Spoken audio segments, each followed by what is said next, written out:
अब हम शुरू कर रहे हैं। आज हम अपना टॉपिक करेंगे प्रोबेबिलिटी मैथ्स का। ठीक है, हमारा मैथ्स का टॉपिक है प्रोबेबिलिटी आज।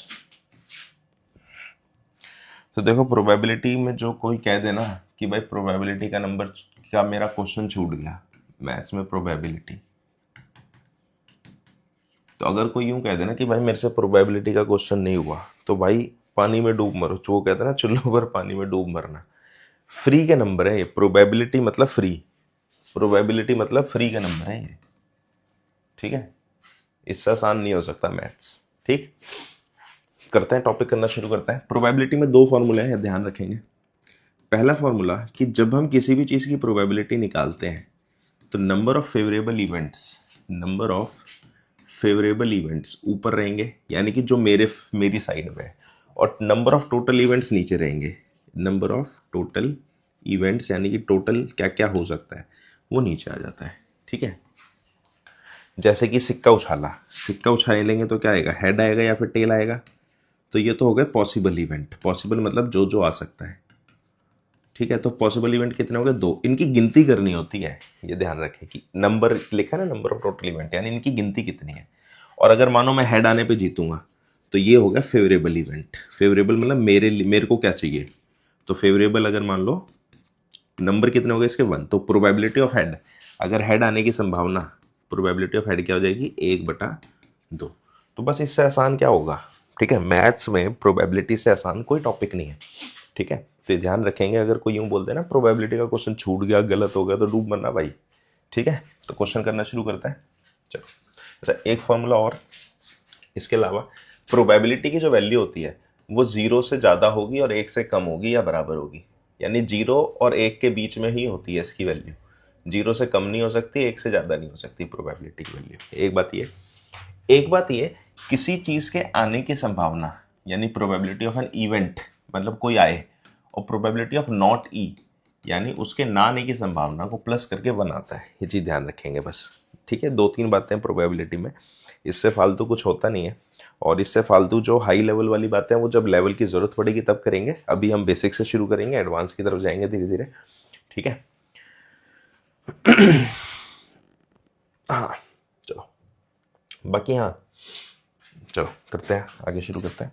तो प्रोबेबिलिटी का जो पहला क्वेश्चन है, पहला क्वेश्चन उसी फॉर्मूले से आ गया। Probability of E is 0.05। किसी चीज़ के आने की संभावना 0.05 है, तो उसके ना आने की संभावना बताओ। तो मैंने अभी फॉर्मूला बताई है कि probability of E plus probability of not E is equal to 1 होती है। तो ये वैल्यू हमें पता है क्या है, 0.05 plus probability of not E is equal to क्या हो गया, 1 हो गया। तो यहाँ से प्रोबेबिलिटी ऑफ नॉट ई कितना हो जाता है, 1 माइनस 0.05।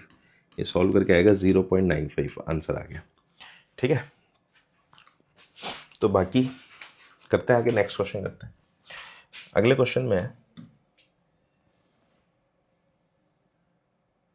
अ bag contains lemon flavoured candies only. एक बैग के अंदर लेमन की कैंडीज है। ठीक है, ओनली मतलब और कुछ नहीं है। एक एक वर्ड को बहुत ध्यान से समझेंगे। Malini takes out 1 candy without looking into the bag, what is the probability.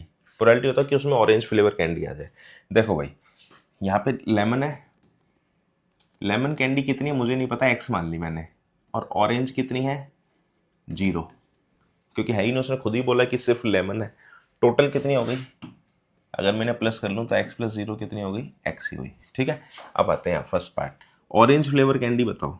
तो probability of orange flavour candy, orange की कैंडी आने की प्रोबेबिलिटी क्या हो जाएगी, नंबर ऑफ ऑरेंज कैंडी ऊपर, नंबर ऑफ ऑरेंज कैंडी ऊपर डिवाइड बाय टोटल कैंडी नीचे। यही होगा भाई, जो मुझे चाहिए ऊपर और जो टोटल है वो नीचे।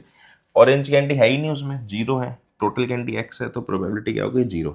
आएगी कहाँ से, जब ऑरेंज कैंडी है ही नहीं तो निकलेगी कहाँ से। तो प्रोबेबिलिटी ऑफ ऑरेंज कैंडी क्या हो गई, 0 हो गई। नेक्स्ट है probability of lemon candy, second part. तो प्रोबेबिलिटी ऑफ लेमन कैंडी जब हम निकालेंगे तो लेमन कैंडी की प्रोबेबिलिटी निकालने के लिए नंबर ऑफ लेमन कैंडी ऊपर और टोटल कैंडी नीचे। तो लेमन कैंडी कितनी है हमारे पास, x। उन्होंने बोला नहीं है कितनी है, कुछ बोला है, हमने x मान लिया था, तो टोटल कैंडी भी x ही हुई। तो प्रोबेबिलिटी क्या हो गई, 1 हो गई। ठीक है, यानी 1।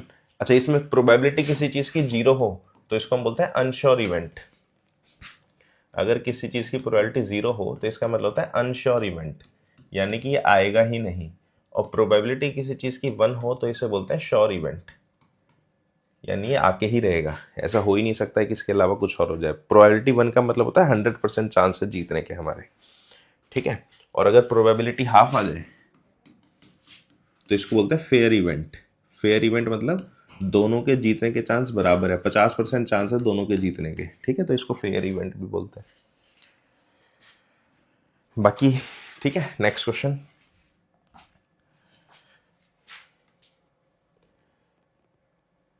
बाकी प्रोबेबिलिटी करते करते हमारी क्लासेस के बारे में बता दूं। हमारी क्लासेस जो है डिप्लोमा के लिए पूरी कंप्लीट क्लासेस देते हैं हम, ऑनलाइन भी देते हैं और ऑफलाइन भी देते हैं। ऑफलाइन क्लास हमारी दिल्ली में होती है। ऑफलाइन क्लास जो है 1 से 1.5 महीने की होगी, और ये कहाँ पे होगी? बिफोर एग्ज़ाम, एग्ज़ाम से जस्ट पहले, ठीक है, 1 से 1.5 महीना पहले।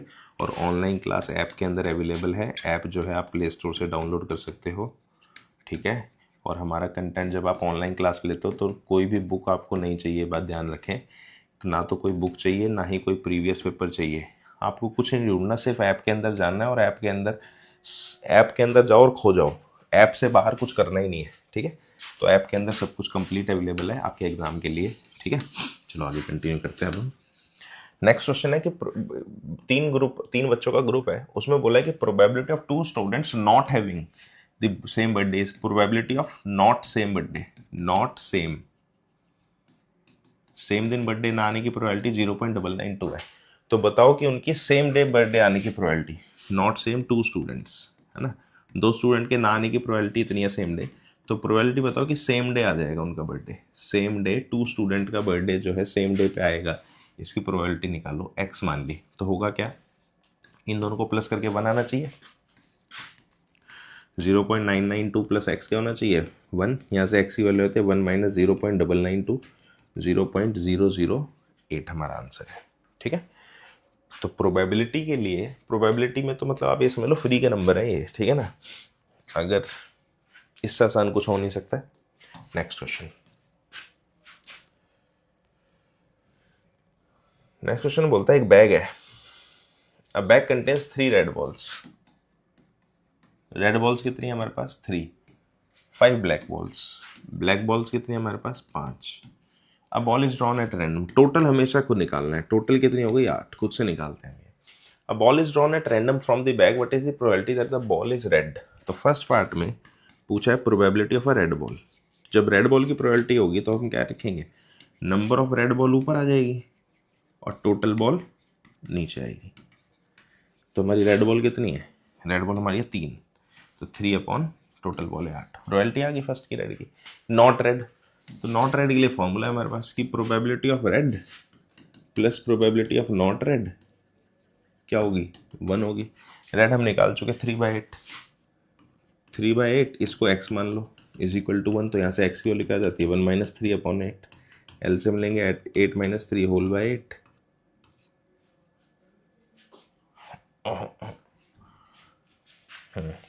तो यहाँ से जो है x की वैल्यू आ जाएगी 8 माइनस 3 डिवाइड बाई 8, आंसर आता है 5/8, ठीक है। तो ये प्रोबेबिलिटी की बात हुई। तो प्रोबेबिलिटी बहुत आसान टॉपिक है, ठीक है, इसलिए तो बस थोड़ा सा टाइम दो इसको और पूरे नंबर ले लो भाई, ऐसा है तो, ठीक है, थोड़ा सा टाइम दो और नंबर ले लो पूरे। नेक्स्ट,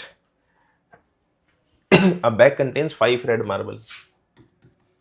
रेड मार्बल कितने हमारे पास? 5। वाइट मार्बल, वाइट मार्बल कितने हैं? 8। ग्रीन मार्बल, ग्रीन मार्बल कितने हमारे पास? 4। 1 marble is taken out from the box at random. What is the probability that the marble will be red, white or not red? Total निकाल लेते हैं पहले। Total marble हमारे हो गए 5, 8, 4, 12 और 5, 17 हो गए, ठीक है। तो फर्स्ट केस में प्रोबेबिलिटी की वो रेड है, तो प्रोबेबिलिटी कि वो रेड मार्बल है इट इज इक्वल टू क्या हो जाएगा? नंबर ऑफ रेड मार्बल ऊपर और टोटल मार्बल नीचे। रेड कितने हमारे पास? 5 और टोटल कितने? 17। तो 5/17 फर्स्ट पार्ट आ गया probability of red, first part. Second part है प्रोबेबिलिटी ऑफ वाइट। सेकेंड में प्रोबेबिलिटी ऑफ वाइट पूछ रहा है, तो जब वाइट की प्रोबेबिलिटी होगी तो क्या होगा? नंबर ऑफ वाइट ऊपर हो जाएगा और टोटल मार्बल नीचे हो जाएंगे। तो हमारे पास वाइट मार्बल कितने 8 और टोटल है 17, तो इसकी प्रोबेबिलिटी हो गई हमारी 8/17। ठीक है।